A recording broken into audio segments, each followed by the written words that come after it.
نعره تكبير. الله أكبر. نعره تكبير. الله أكبر. نعره رسالة. يا رسول الله. نعره رسالة. نعره حيدري. نعره حيدري. حسينيت. حسينيت. يزيديت. يزيديت. اهل بیت دشمنات لعنت با آواز بلند صلوات.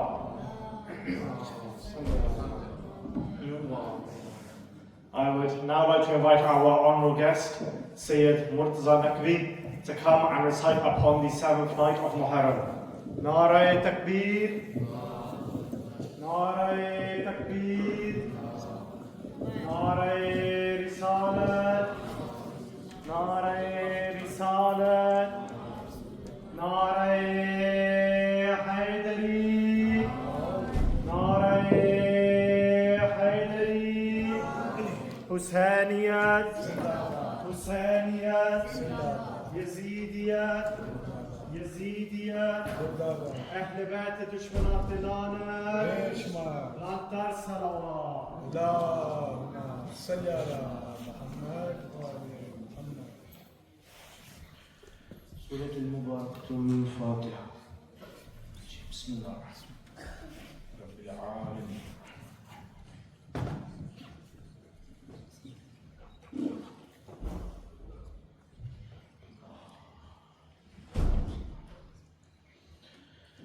أعوذ بالله السميع العليم من الشيطان اللعين الرجيم. بسم الله الرحمن الرحيم. الحمد لله رب العالمين، والصلاة والسلام والتحية والإكرام على سيدنا وعظيمنا وحبيب قلوبنا وشفيع نفوسنا سيد المرسلين خاتم النبيين النبي الأمي المكي والمدني الرسول المصدد المصطفى الأمجد المحمود الأحمد أبي القاسم محمد. اللهم صل على محمد وعلى محمد. وأهل بيت الطيبين الطاهرين المعصومين الصادقين المظلومين المنتجبين المنتخبين الذين أذهب اللهم الرجس وطهرهم تطهيرا. اللهم صل على محمد وعلى محمد. الحمد لله رب العالمين، والصلاة والسلام والتحية والإكرام على وصي رسول رب العالمين عبدك ووليك وخير رسولك وحجتك على خلقك وآيتك الكبرى والنبأ العظيم أبا الحسنين مولى القونين إمام الثقلين يأسو بالدين سيد المتقين رأس المحسنين سلطان الأولياء قاتل المشركين صراط المستقيم أمير المؤمنين أسد الله الغالب غالب كل غالب مظهر العجائب علي بن أبي طالب. اللهم صل على محمد وعلى اللهم لعنه ولا ظالم ظلم حق محمد وآل محمد وآخر تابع له على ذلك خصوصا سلمي قريش. الحمد لله الذي لا يحتاج يفتك حجابه ولا يغلق بابه ولا يرد سائله ولا يخيب آمله. أما بعد، فيقول الله في كتابه الكريم: بسم الله الرحمن الرحيم. والعصر إن الإنسان لفي خسر إلا الذين آمنوا وعملوا الصالحات وتواصوا بالحق وتواصوا بالصبر. Please recite Salawat Muhammad wa Ali Muhammad.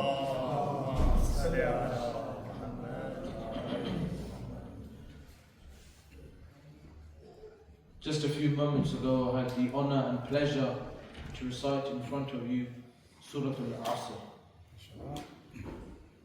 Surah Asr is a very short surah that only consists of a few verses. But you find that within those small number of letters and a small number of words, Allah subhanahu wa ta'ala has given a great meaning. Because Allah subhanahu wa ta'ala says that I swear by time that man is surely at a loss, except those who believed and who do good deeds and who enjoin in the truth and enjoin in the patience. And you find that each one of these words, patience, truth, good, time, each one of them should have a majlis on them. The hours, years, months could probably be spent looking at these words. For you find within the ahadith collections, someone asked Amir al-Mu'mineen Ali ibn Abi Talib salawatullah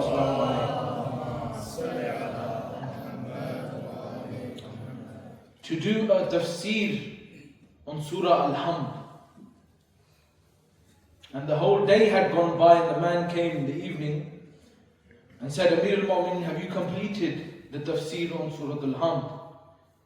And Amir al-Mu'mineen said, I have not even completed the tafsir on the dot underneath the bar. For you find that within Surah Al-Hamd, the whole of Surah Al-Hamd, the whole of the Quran is in Surah Al-Hamd. And the whole of Surah Al-Hamd is in the Bismillah. And the whole of the Bismillah is in the bar. And the whole of the bar is under the dot. And the hadith say that dot is Amir al-Mu'mineen Ali ibn Abi Talib.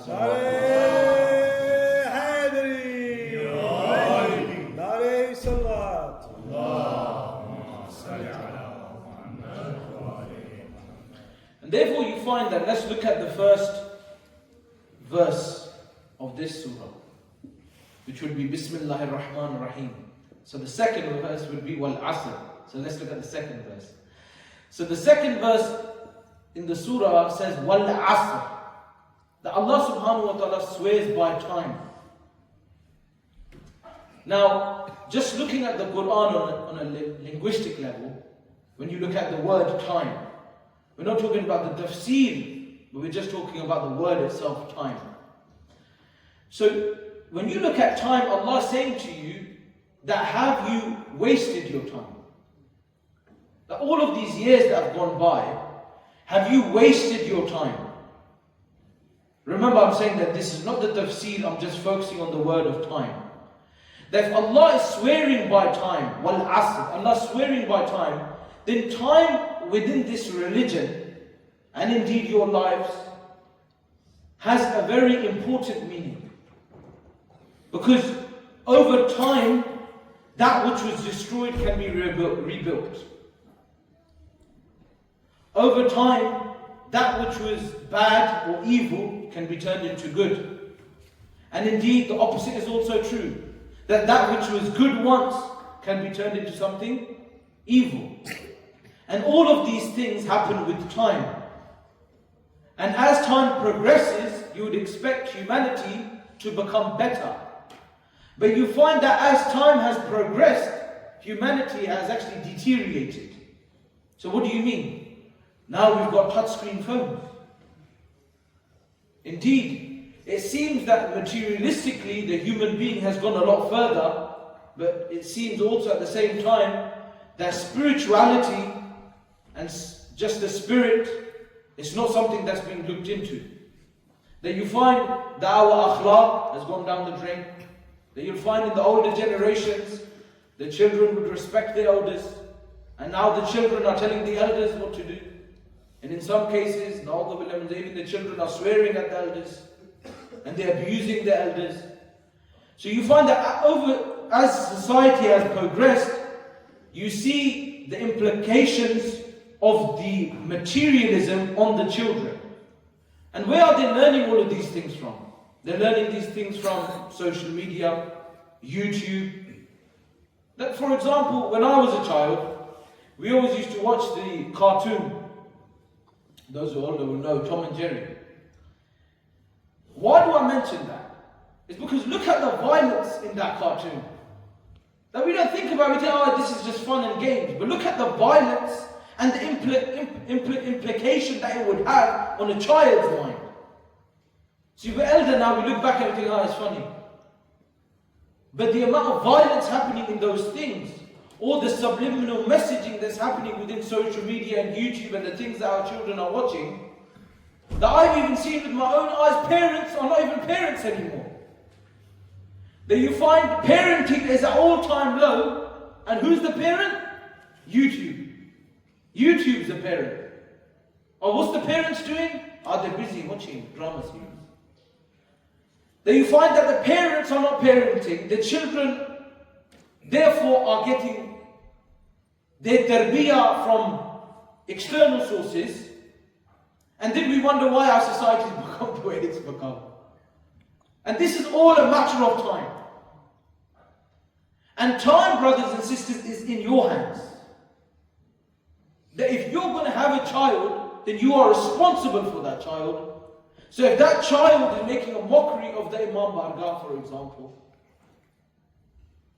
that if that child is doing things in the Imam Bargah that he shouldn't be doing, and the parents are not saying anything, then who's at fault here?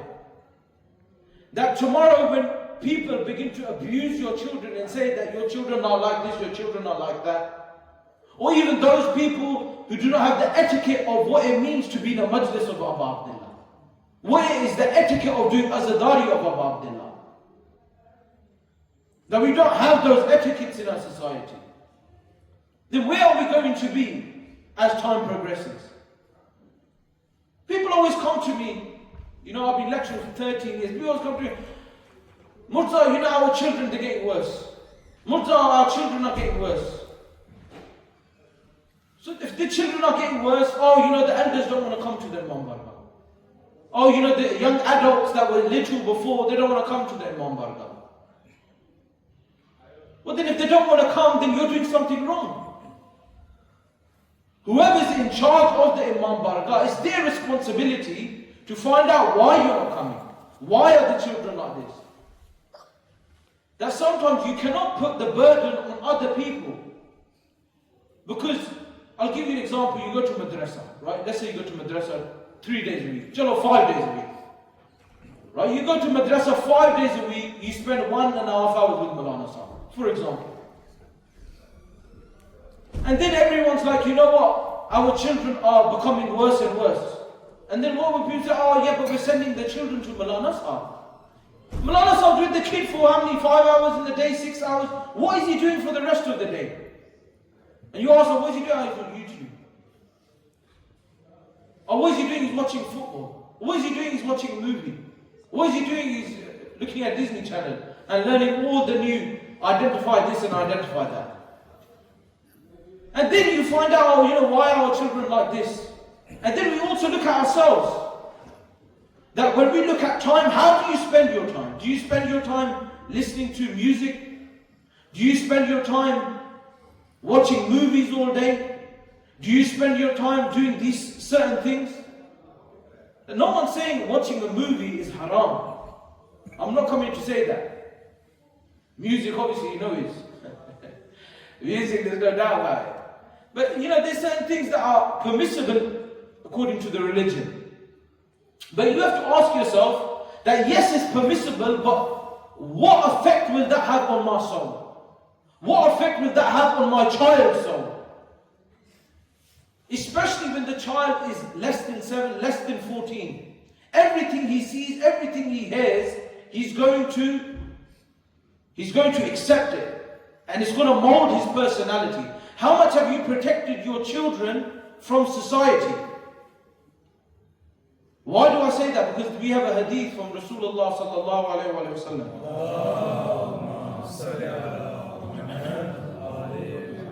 That the Prophet of God says that Islam was something strange.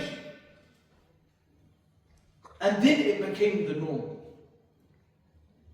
Islam was something strange, and then it became the norm.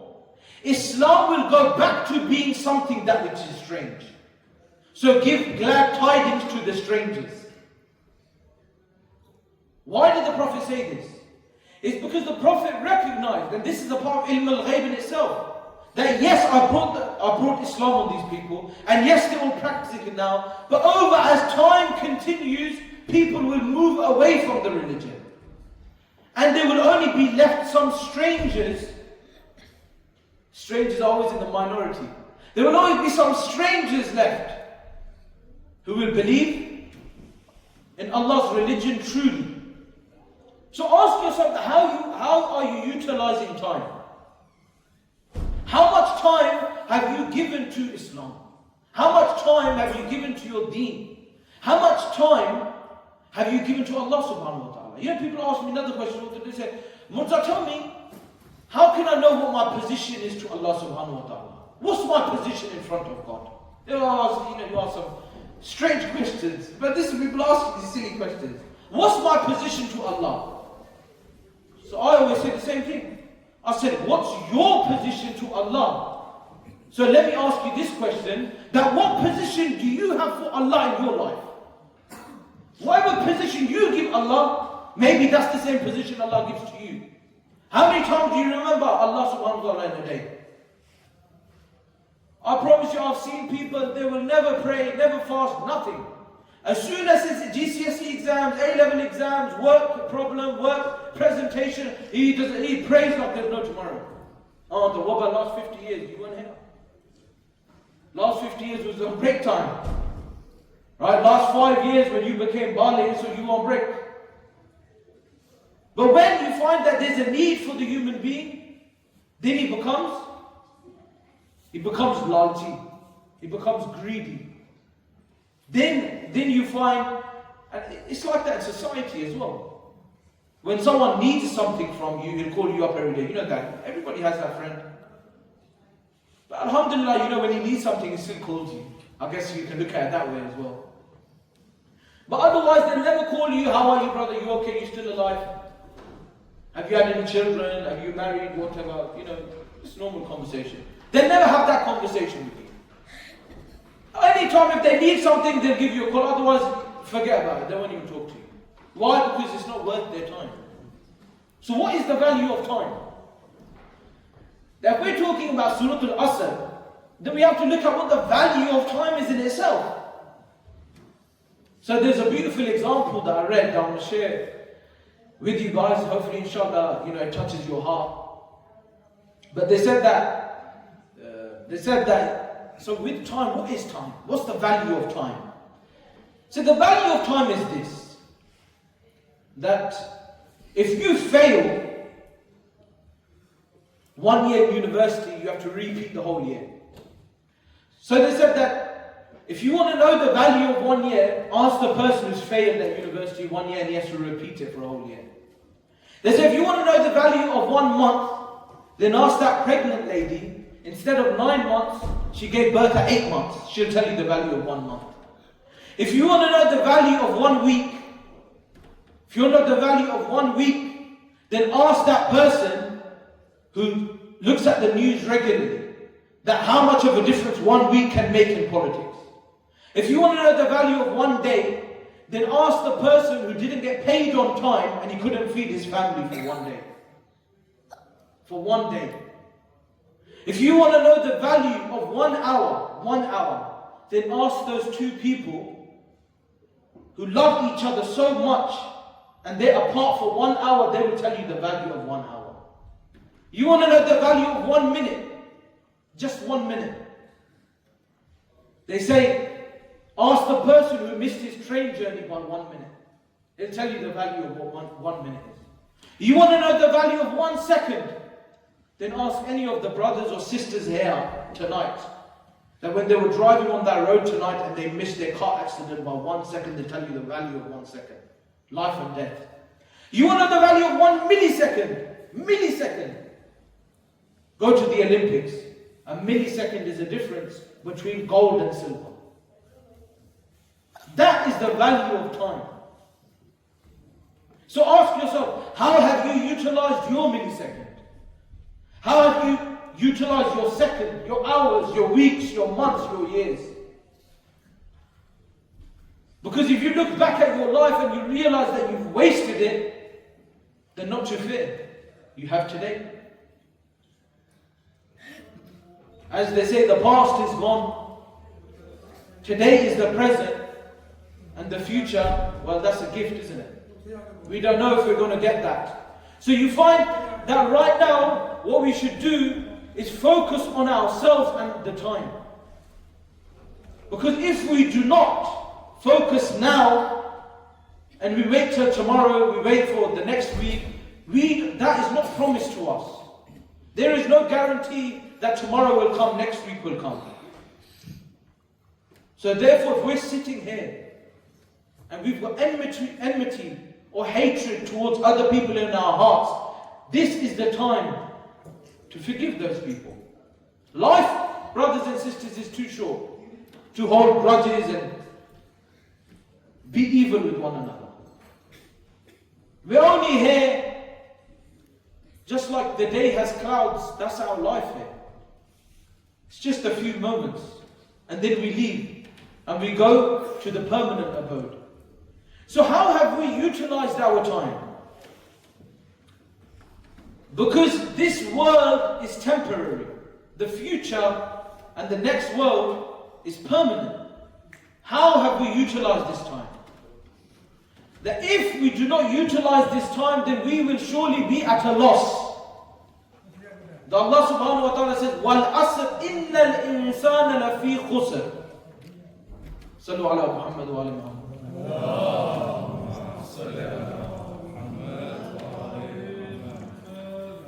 And you find that there are many people within history that they didn't utilize their times. They didn't utilize their time. And when they don't utilize their time, you find that if they do not purify themselves, they do not cleanse themselves, then they will not be able to believe in the ghaib. And it comes back to what I've been saying for the last few nights. Alif Lam Mim. ذَلِكَ الْكِتَابُ لَا رَيْبَ فِيهِ هُدًى لِلْمُتَّقِينَ الَّذِينَ يُؤْمِنُونَ بِالْغَيْبِ. That Allah subhanahu wa ta'ala says that you must be a muttaqi to gain guidance, and you must believe in the unseen.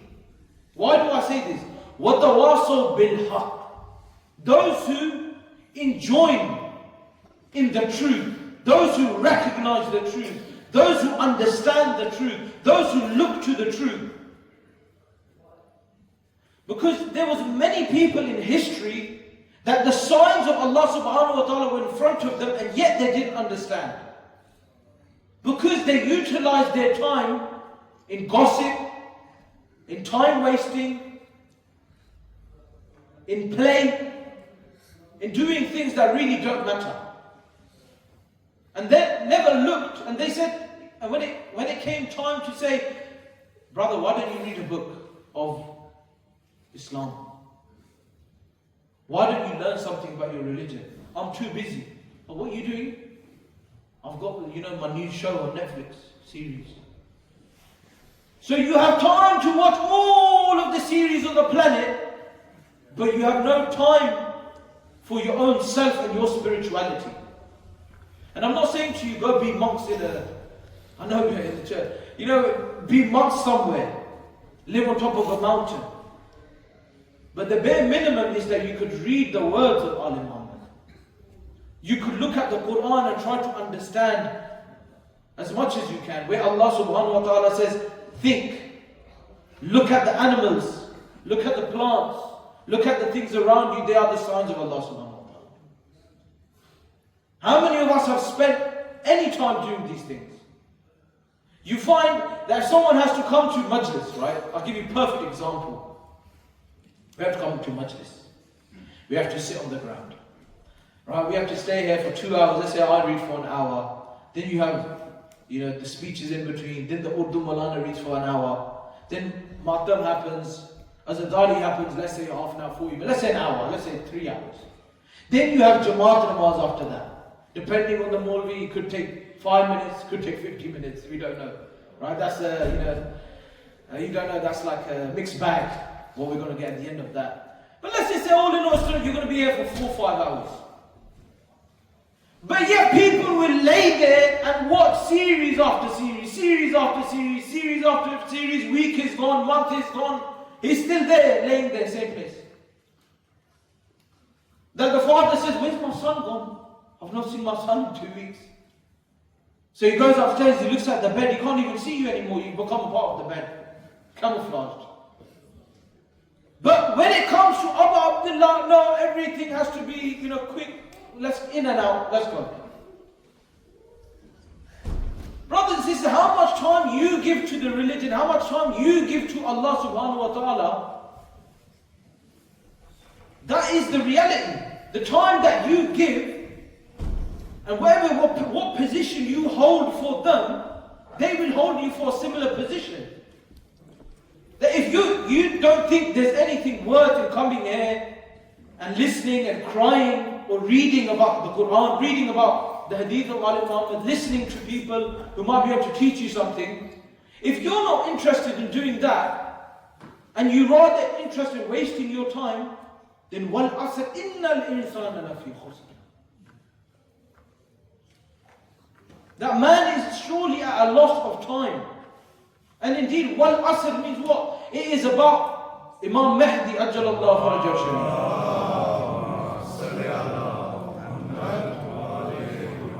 That this whole surah is revealed about the 12th Imam. You look at the tafasir of our school, the whole surah is about the 12th Imam. That it is about the time of the coming of the last one. Surely men are at a loss. Who are at a loss? Who are they? They are the ones who are the enemies of the Imam. So ask yourself this question. That are my actions and my deeds more resemblant of the enemies of the Imam, or are they of the ashab of the Imam? And I can't answer that question for anyone here tonight. I have to answer for my own soul. But everyone here tonight, if you go look into the mirror and ask yourself that question truly, then you know the answer. I don't need to tell you what the answer is. From your life choices, from the things that you do, the amount of time that you spend, and what you do, you will know the answer of what your position is, who you are. Because there's a big difference between being a muhib of Ali Muhammad and a Shia of Ali Muhammad. That there's a big difference between being a fanboy, muhib is what? Fanboy, or fangirl. Fanboy, fangirl of Ali Muhammad, and then there's being a Shia of Ali Muhammad. These are two separate things. And you will know through your actions and your deeds that whether you are just a fan or you are a true follower. Because a true follower does what? He does ittiba of the Nabi and the Nur. He does Izzah, he does Izzah of the Nur. He respects it, he follows it, follow it in action. Respect it, what does respect mean? Respect means that if your elders tell you to do something, because they're older than you, you do it. Even sometimes when you disagree with them, as long as they're not telling you to do something haram. If they tell you to do something haram, you say, listen, you calm down. Right? If they tell you to do something haram, but 9 times out of 10, they won't tell you to do something haram.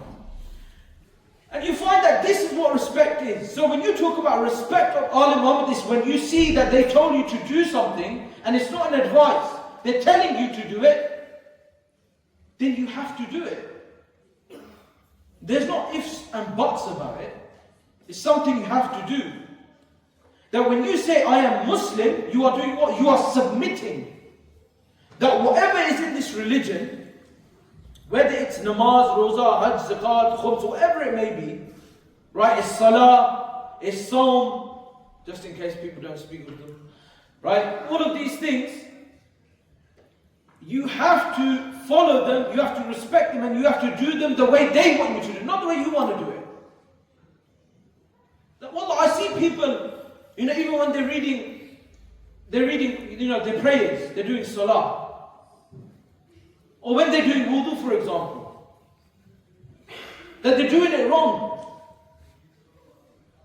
Or they're doing, for example, let me give you a perfect example. So let's say you're going to do tasbih. Right, you're going to do tasbih. Right, you have to read Allahu Akbar a certain amount of times, Subhanallah a certain amount of times, Alhamdulillah a certain amount of times.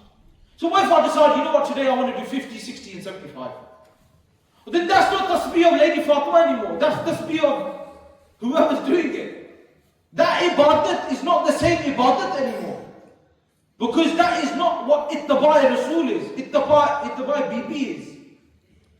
That is not how you follow them. That's not how you respect them. You do it the way they told you to do it. That is what must be done. And that is what time is. Time is how have you utilized it. Because if you don't utilize it properly, then let me give you some examples of what will happen. What will happen? You find in the time of the first caliphs, historical caliphs, 1, 2 and 3 in their time. You've got to love the 3, eh? Now we've heard many things about 3, these majalis. Quranic verses on 3, Hajj 3, Shaitan 3, there you go. But you find that there's so many things about 3. But we're not going to talk about 3 tonight, I've mentioned it enough. That I made the mu'mineen's hearts happy, I hope. And if the mu'mineen's hearts are not happy, well, then we know where your position is, my brother. So you find if your heart's not happy about these things, well then maybe you should enjoy the good and forbid the evil as well. But you find that here we are, that there are certain personalities that you must respect. Why? Because the Prophet of God respected those personalities. One of those personalities, right, is Abu Abdullah himself. No one can disagree that he sat on the Prophet's lap. No one can disagree that when the Prophet went into sujood and Abu Abdullah sat on his back, the namaz became afdal because he sat on the back. Then you find that Imam sat on Risalat. And then Risalat had to hold Imamate for a few moments. And that's beauty in itself. Why? Because you find that when Amir al-Mu'mineen went to take the idols from the Kaaba, first what happened was the Prophet tried to stand on Amir al-Mu'mineen's shoulders. And Amir al-Mu'mineen couldn't take the weight of the Prophet. Imagine this. And then the Prophet got off and Amir al-Mu'mineen stood on the Prophet to tear down the idols. Why was that? And Amir al-Mu'mineen asked Rasulullah, he said, because this is Nabuwat.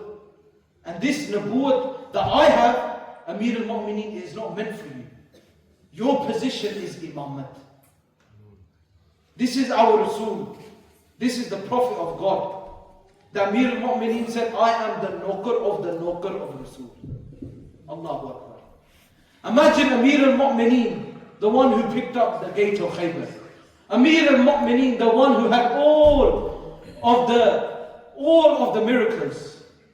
He says, I am just a Nokar of Rasul. I am the slave of the slaves of Rasul. This is what you call respect of the Prophet. Then you find that Abu Abdullah was upon the back of Rasul. And the Prophet said, lahmuhu lahmi wa damuhu dami. That his flesh is my flesh. And these are some of the things that you had to respect. وَالتَّوَاصَوْ بِالْحَقِّ. You have to respect these signs of Allah subhanahu wa ta'ala, the truth of Allah subhanahu wa ta'ala. How? You find in the time of the first three caliphs, when they were taking over different areas, they were taking over Iran, Khurasan, all of these different places. And when they were taking over all of these different places, my brothers and sisters, they were also taking over places that belonged to Roman lands. And the Roman lands had what? They had churches.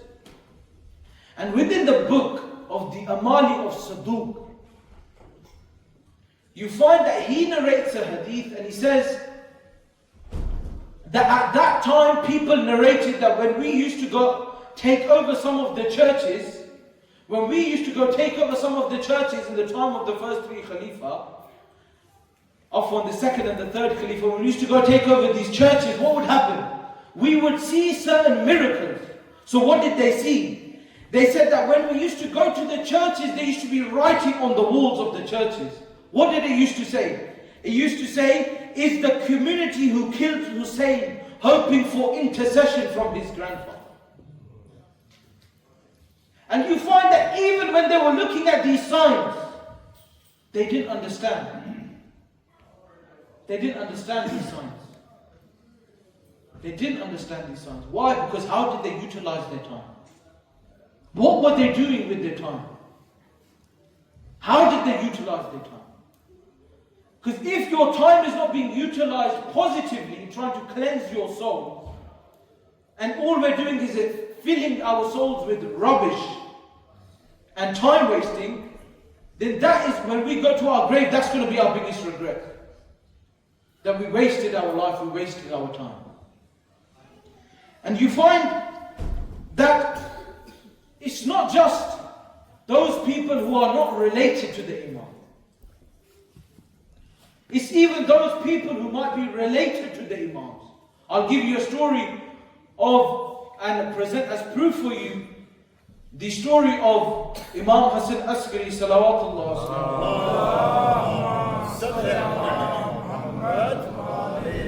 Now you find that one of the Imam's cousins,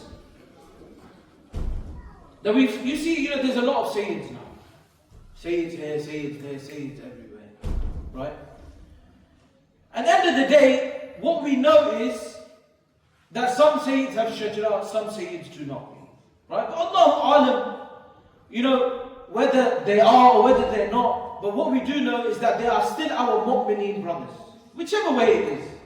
And if they are Sadat, then obviously we should give them that respect, being who they are. But you find that that is not the be-all and end-all, because there are many Sadat who are not even Shia. Yes, they're not even Shia. So you find, I want to give you this story as something to think about. That the 11th Imam was waiting and he was sitting. And he told one of his slaves, he said, listen, my cousin's coming today. My cousin and his two sons. So the hadith goes like this, that this cousin and two sons are walking. And they're going towards the 11th Imam. And as they're going towards the 11th Imam, you find these guys are saying that we're going to ask this and we're going to ask that. So the cousin says, I want 300 dinar from the Imam. The other two nephews, they say, we want a certain amount of money, and they want a certain amount of money. But let's just say, for the example's sake, one wanted 300 and the others wanted 300 as well. So you find that they wanted a particular amount of money. They all wanted 300. So they go to the Imam and they say salam to the Imam. And the hadith says that they begin to converse with the Imam. And the Imam says, why do you not come see me? You're my cousin, we're related. And he says, Imam, we don't have time. It's the time again. We don't have time, we've got this going on, that going on. We don't really have time, and whenever we do have time, we try to come. So as they're about to leave, the Imam, whatever they were talking about on the way, the Imam gives them each a bag of gold coins. He gets a bag of gold coins, each of them, and then they leave. And they say that when they counted those gold coins, they were exactly that amount they wanted from the Imam. But they didn't ask the Imam for those gold coins. Now imagine someone, you know he's a pious person, and you go to him and he gives you the exact amount of thing that you wanted. Whatever your hajat was, he gave you that in your hand. And you know that it is impossible for him to know what you wanted. It's impossible. And yet he gives it to you. So these individuals leave.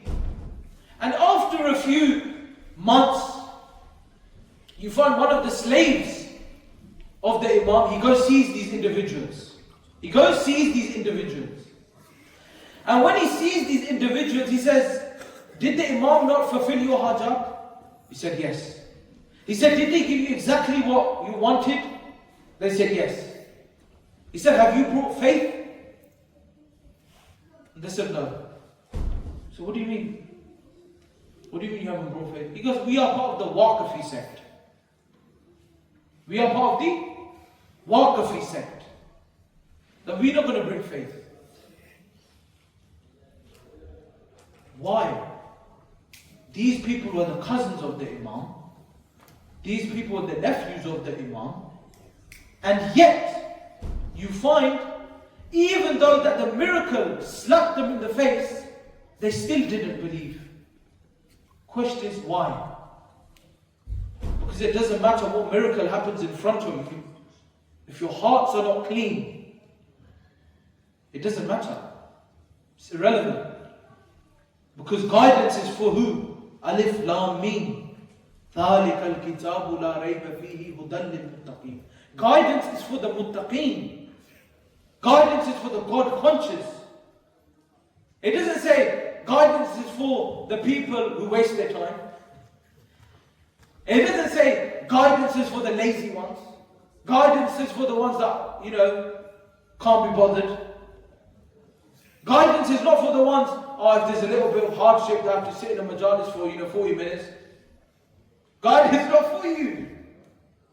Guidance is for the one who is muttaqi. And muttaqi means to be patient. Patience. What is patience? Patience, brothers and sisters. There's two types of patience. There's active patience and passive patience. Active patience is, for example, you are patient and you are patiently working towards something. Give you an example. That, for example, you want to start reading Salat al-Layl. At the moment, alhamdulillah, you read all your prayers. Apart from Salat al-Layl, the night prayer. So you make a plan of action. You say, you know what, I'm not going to start going all hard, going all in. I'm not going to push myself that much. I'm going to start with the witr prayer. Just the one in the night time. Just a little bit before Fajr. What are you doing? You're being actively patient. That you want to do all of them. But you have a plan of action. Slowly you want to integrate it. So it becomes a part of your life. And then what's passive patience? Passive patience is, you sit there with a bag of crisps in front of a TV and say, Ya Allah, make me mu'min. That's passive patience. And you sit there, you don't do nothing. There's nothing. You don't read namaz, there's nothing. You just sit there. You eat a bag of chips, you watch a movie.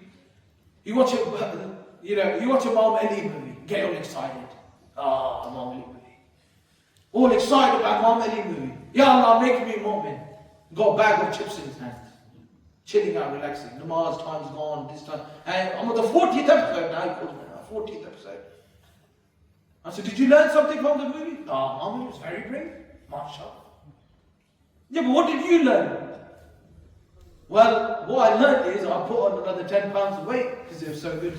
That's what I learned.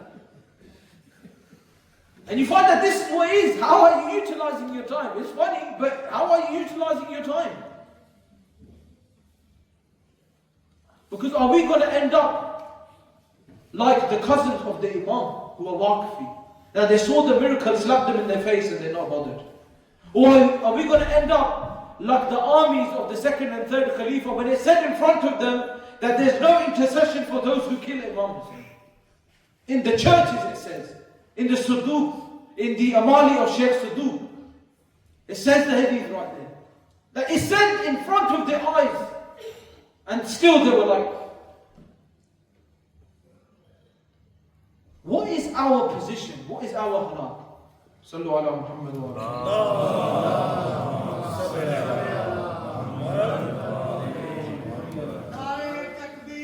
Allahu Akbar. Ya Rasulullah.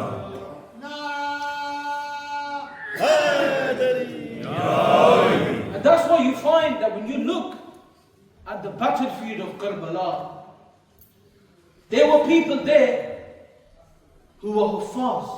There was people there who memorized the whole Quran. There was people there who prayed Salat al-Layl. There were people there who done all of those things. But we've already realized. قالت الأعراب آمنا.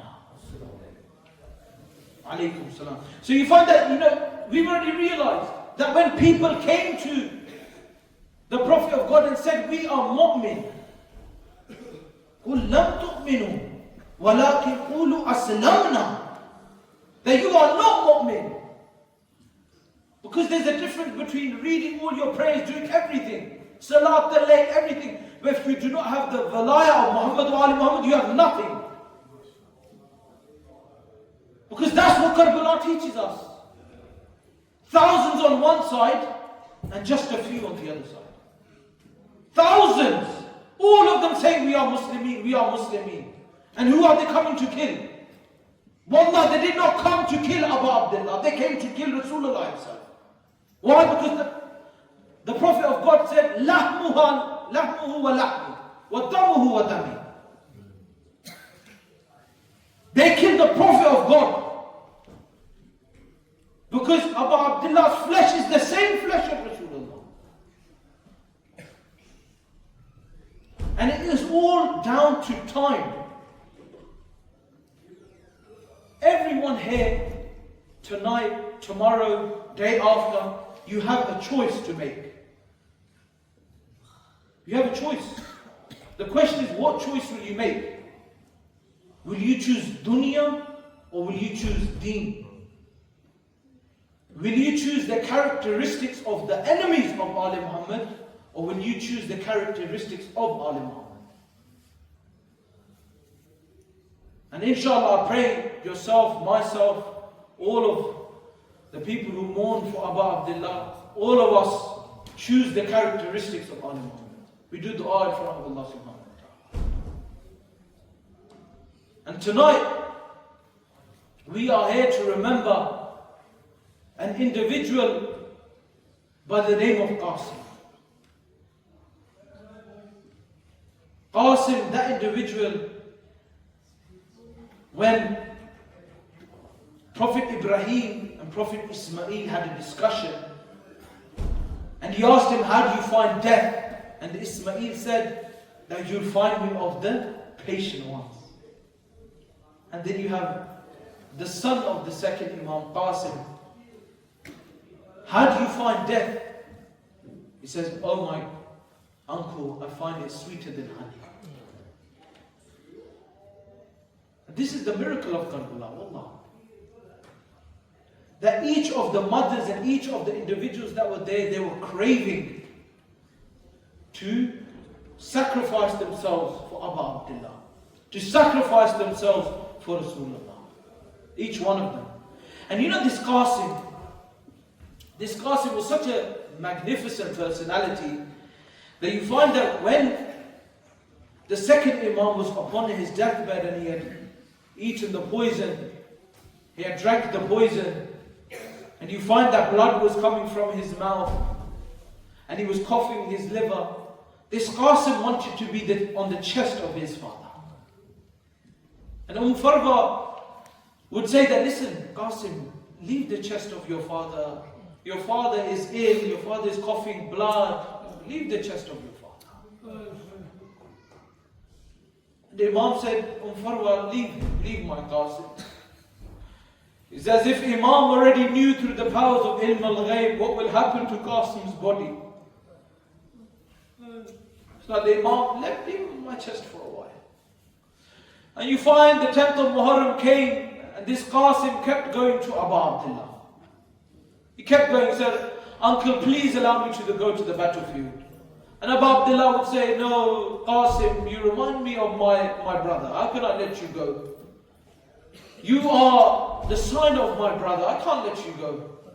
And every time he would go, he would come back, he would go, he would come back. Eventually, Qasim is there in the corner, he's crying. And as he's crying, his mother hears him. And when his mother hears him, he says, "Oh, Qasim, why do you cry? Oh, my beautiful Qasim." He says, "Mother, I cry because every time I go to my uncle, he says I can't go to the battlefield."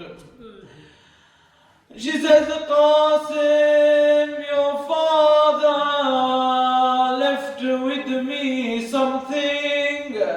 Why do you not take that to your uncle?" Qasim looks at that little sheet, and when he looks at it, he says, "Qasim, do not leave your uncle on the day when he will be hungry,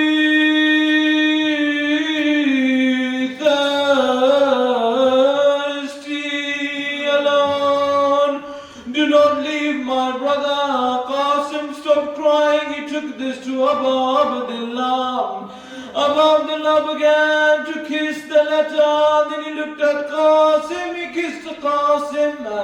They tried to put arm on Qasim, but what arm are they going to put on the 13-year-old boy?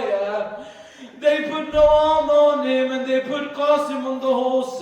And when they put Qasim on the horse, you find Qasim goes towards the battlefield. And when he goes towards the battlefield, one person comes, Qasim finishes him. Another person comes, Qasim finishes him. And then Umar ibn Sa'ad says to a man, "You are one of the valiant ones in Kufa, go towards Qasim." He says, "I will not go, I will send my sons." He sends one, he sends two, all of his sons are killed. And then he goes by himself. When he goes by himself, Qasim finishes him off as well. And when Qasim goes, Qasim begins to get tired. 3 days hungry, 13-year-old boy fighting on the battlefield. Eventually Qasim is attacked and he struck to the ground. When he struck to the ground, Qasim says, "Oh, my uncle Abu Abdullah, come towards me, my uncle." Abu Abdullah comes towards Qasim like a lion goes towards his prey. He attacks the killer of Qasim and strikes his elbow. His hand comes off, and then Yazid's army come towards Abu Abdullah. As he's chasing this Mal'oon, he gets out, and in the stampede, the body of Qasim is going one way, and the body of Qasim is going another, under the hooves of the horses. And when the hooves of the horses and the dust settles, Abu Abdullah stands at the body of Qasim. When he stands at the body of Qasim, he says, "Why upon Abu Abdullah?" That his nephew calls him, and he calls him, and he comes. And when he comes, it is too late. The body of Qasim, and the body of Qasim was on the ground. When the body is on the ground, he takes the body, he puts the body in a sack, he collects the pieces, and he takes it back. When he takes the body back, they say in the hadith that the body is there, and the feet of Qasim are being dragged on the ground. And when the feet are dragged on the ground, he takes the body back. And he puts the body on the ground. And I would say, oh Abba, within lies, the body was mutilated. But